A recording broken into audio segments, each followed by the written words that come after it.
Yo, it's your boy, Ferrospace. Now, what exactly did Sanji, Zoro, and Luffy learn from Ivankov, Mihawk, and Rayleigh during the 2-year time skip? First, we're gonna start with Rayleigh. Now, this is what I personally think when it comes to Rayleigh. Rayleigh was probably the best teacher amongst the other two, and the reason for that is because he had previous experience when it comes to instructing or teaching people, from what we've seen anyway, which is most likely the case with him and Shanks. A lot of people, and myself included, think that Rayleigh was the person who trained Shanks on Roger's crew. Shanks right now is basically like a prime Rayleigh. Shanks does fight like a prime Rayleigh. That's what I think anyways. Both have King's Haki, both are swordsmen, and I do think they have other abilities other than swordsmanship. We saw that Rayleigh was actually experienced when it comes to using Haki bullets with just his hands, similar in the same fashion that Katakuri does it. So, you know, these guys have other abilities or experience with other combat abilities other than swordsmanship. So I do think, you know, at the end of the day, Luffy probably had the biggest development in strength,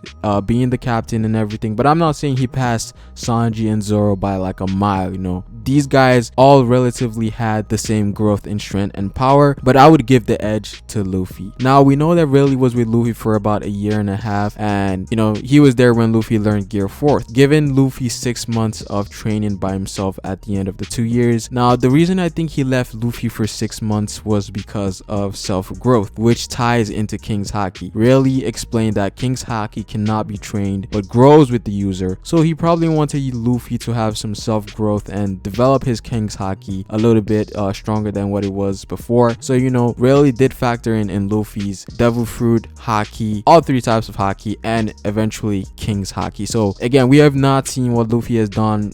They say he's specialized in King's Haki, but we haven't seen anything other than him knocking father out. So it might be a secret gear Luffy may have. We might see that later down the line in Wano Kuni. Again, we don't know much about what King's Haki can actually do, but I'm guessing Rayleigh told him later down the line, you can do this, you'll be able to do that, which also makes me think Luffy might still be holding some power back, and you know, Gear 4 isn't all there is to it. You know, we just recently saw Bounce Man, and you know, Rayleigh did hint at Luffy potentially having a more sustainable form, because Gear 4th is really taxing on Luffy's body, and it has a time limit for about 25 minutes to 30 minutes, which is bad. I mean, you could fight top tiers for a little bit, and these are Yonko commanders, but you know, 25 to 30 minutes isn't enough. That is just too small of a time to fight these top tier dudes. Again, we've seen that these Yonko commanders can fight for days on days. We've seen Ace and Jinbei, these dudes fighting for 5 days,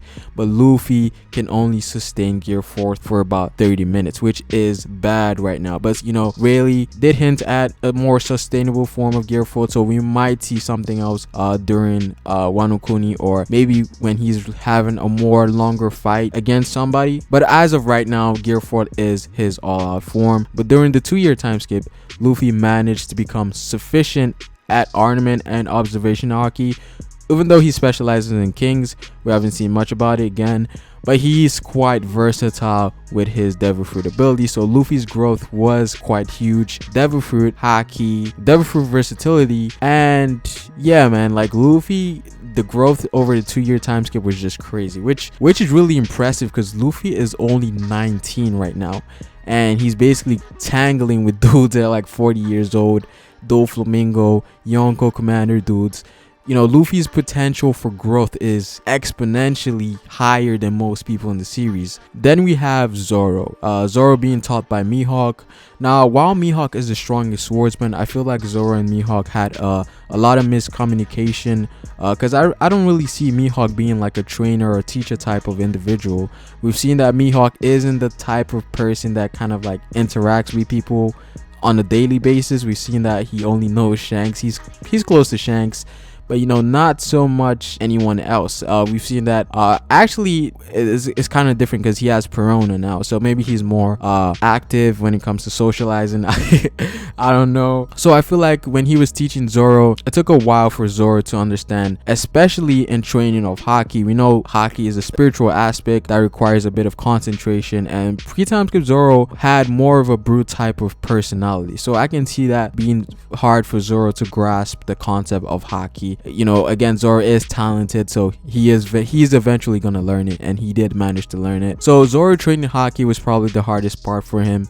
Now we know Zoro especially is ornament haki, which goes very well with his personality. Being a brute fighter that he is, it fits Zoro's personality and fighting style. And the whole ornament haki, that also ties in with the whole black blade that Mihawk was talking about. If you clad your swords in haki, they will never break. At least that's what Mihawk said. And going by what Mihawk said, that brings a lot of possibilities for Das Bones. We know that Das Bones is basically a living human sword, which is his devil fruit. So what are the possibilities for him? In combination with ornament haki and his devil fruit, his body might be unbreakable or something there. I don't know. I think the next time we see Das Bones, he might be on that Zoro level. I'm just saying that. But in regards to Zoro, something we haven't seen yet is Zoro's skillful side. So far, Zoro just launches attacks that are bigger than what he's done before. So 1080 cannon, you know, nothing so new there. Most of his attacks are brute force attacks. It's just massive damage attacks. We haven't seen a more skillful sword technique or skill set like Kinemon cutting fire. You know, all we've seen from Zoro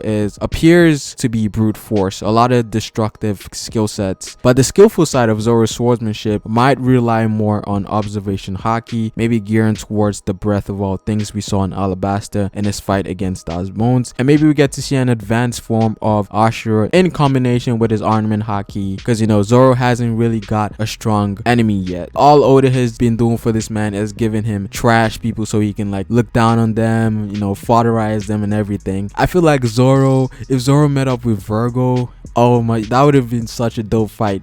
That would have made Punk Hazard a lot better than what it should be.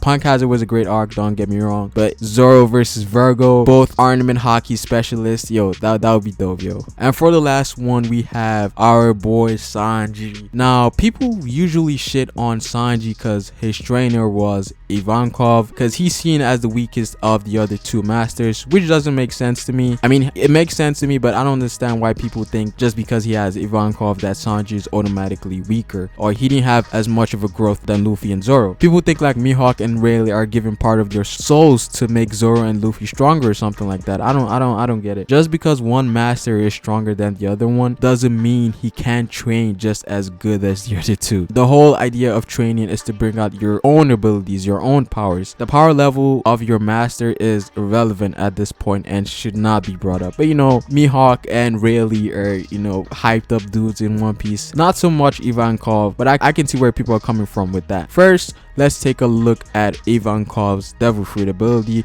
which is the Hori no Mi. And basically what it does is that it can manipulate a person's gender, growth, and emotional state. So it basically messes with your body on a mental and physical way. Now, what do we know about Sanji? We know that his emotions play a huge part in his fighting style. We see that Diablo Jambe is the source of his anger, and different emotions might come with different abilities, or should I say different fire. We don't know. Sanji hasn't really done much as well, except for Diablo Jambe and a bunch of other different skill sets we've seen, mostly during Fisherman Island, Hell Memories, which is like the strongest thing he's done post time skip. So we might see different fires, maybe we might see some Amaterasu, Black Flames, I don't know. And the whole theory about Sanji having rainbow colored flames, that will be dope. Again, it will also go with the theme of the Okama, because you know, the rainbow and the queer thing going on there, you know, that would fit Sanji's fighting style. Maybe he's embarrassed to use it, but that would be dope. And the second thing is that Sanji is a modified human. Again, it was mentioned that he was no different from his brothers on paper, like the DNA and everything. And we also know Ivankov has the power to sort of manipulate your genes in a way, you know, the whole hormones and everything. So I wouldn't be surprised if Ivankov during the 2-year time skip used his hormone abilities on Sanji, and it awakened his exoskeleton transformation for a little bit. So in a way, Ivankov's devil fruit has a lot of things that it could directly give Sanji a power up. That's why I think Ivankov and Sanji was probably the best combination out of the other two masters, because they fit so well. Ivankov's devil fruit